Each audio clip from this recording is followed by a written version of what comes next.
¿Existe Satán en el judaísmo? ¿Acaso es una figura que tiene un significado diferente? ¿Será similar al que se le atribuye en otras religiones? ¿El diablo del cristianismo es el mismo Satán del judaísmo? Ese es el tema de este video. Antes de continuar, te agradezco que reacciones a este video, te suscribas, compartas y comentes, es muy importante esta acción para poder seguir trabajando en crear contenido lleno de verdades. Ahora sin más, continuamos con el video. Shalom a todos. En el judaísmo, Satán no es un ángel caído o un ser malvado, sino que es un serafín de los rangos más altos que cumple en todo momento la voluntad de Dios. Su función principal es la de tentar al hombre y confundirlo para que pueda retarse y superar esas influencias externas. A diferencia de cómo se ve al diablo en la cultura popular, el Satán judío no es un oponente de Dios ni un espíritu malvado. En la Biblia hebrea, la palabra, Satán, se utiliza en diferentes contextos para referirse a un adversario o un oponente. Por ejemplo, Números 22 verso 32, en este pasaje, Satán es mencionado como un adversario o enemigo de Balaam, el profeta. Sin embargo, se describe como un ángel de Dios que se opone a que Balaam vaya con los embajadores de Balac.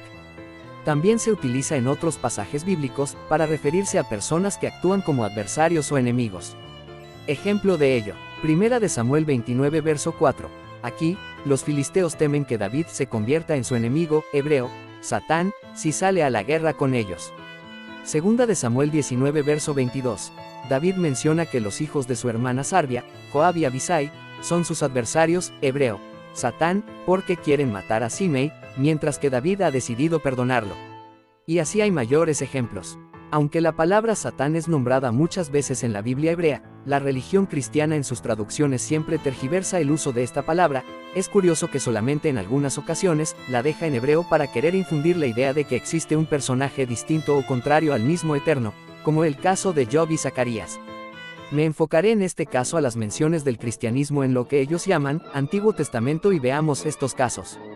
En el libro de Zacarías, capítulo 3, el profeta pide a Dios que reprenda al Satán por querer hacer tentar al sumo sacerdote Josué, quien está siendo acusado por el Satán. Es de saber que la interpretación talmúdica, algunos comentaristas como Don Isaac Abarnabel, el profeta hablaba en su visión profética sobre lo que pasaría después que los descendientes de Yehoshua serían tentados a cometer idolatría, pero que permanecerían firmes en Dios. Esto ocurrió con las intenciones del pueblo helénico de Antíoco el Seleucida y la rebelión macabea, siendo el Satán el rey griego y Yehoshua los macabeos, ya que en el tiempo del profeta Zacarías, aún estaba en construcción el segundo templo, y el sacerdocio aún estaba suspendido.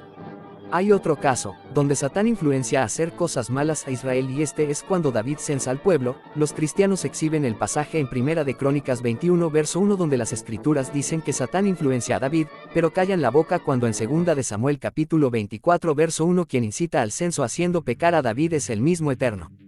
Como podrá usted apreciar, David censa al pueblo y en una, es el Satán que incita y en otro es el mismo Eterno que le ordena a David.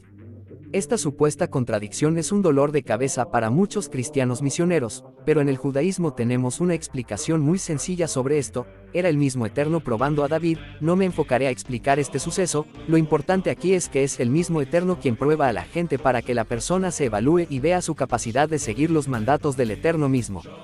Ahora me enfocaré al favorito de los cristianos, el libro de Job.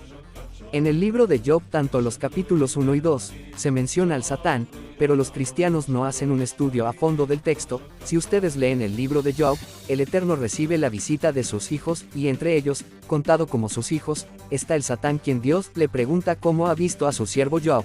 Este le dice que lo bendice y el Eterno mismo permite al Satán que lo tiente y le da alcances y limitaciones. El Satán actúa de acuerdo a lo ordenado por el Eterno sin salirse de lo indicado por Dios mismo. Si fuera un ser que fuera enemigo de Dios, él mismo no estaría en su presencia. Según los cristianos en sus fantasías exegéticas, aducen que Satán fue expulsado de la presencia del Eterno, por lo que sería una seria contradicción que si fuera un ser enemigo de Dios, se presentara como uno de sus hijos no una, sino dos veces como está escrito en Job capítulos 1 y 2. Es también notable, que Job cuando su esposa le dice que blasfeme contra Dios, la regaña, diciendo que hay que dar gracias a Dios por las cosas buenas que le envía y también por las cosas malas que les hace pasar como dice en Job capítulo 2 verso 10. Pero él le respondió, has hablado como hablaría cualquiera de las mujeres insensatas. Recibimos el bien de parte de Elohim, y no recibiremos también el mal. En todo esto Job no pecó con sus labios. Como notará usted, estimado lector, el mismo Job señala que el mal también viene de Dios, no de otro. Si fuera cierto que el mal lo da el diablo cristiano y suponiendo que fuera así de cierto, entonces ¿acaso Job no diría que el mal viene del diablo? Afortunadamente Job nos declara que el bien y el mal viene del mismo Eterno. Esto también se explica en Isaías capítulo 45 verso 7 donde el Eterno mismo nos enseña que Él es quien da bien y el mal. Yo formo la luz, y creo las tinieblas. Yo hago la paz y creo la calamidad. Yo, el Señor, hago todas estas cosas.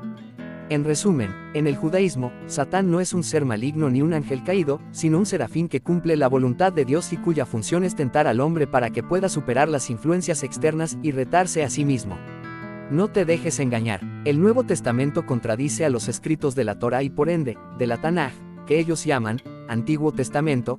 Los escritos son muy claros y precisos. La verdad es que el origen del diablo cristiano fue más un símil de religiones paganas que en ellas, la deidad principal sí tiene una contraparte, un ser enemigo. En cambio la sola idea de que el Dios de Israel tenga un ente opuesto, es una forma de creer en idolatría o monolatría, donde es reconocer la existencia de otros seres aparte del Dios de Israel.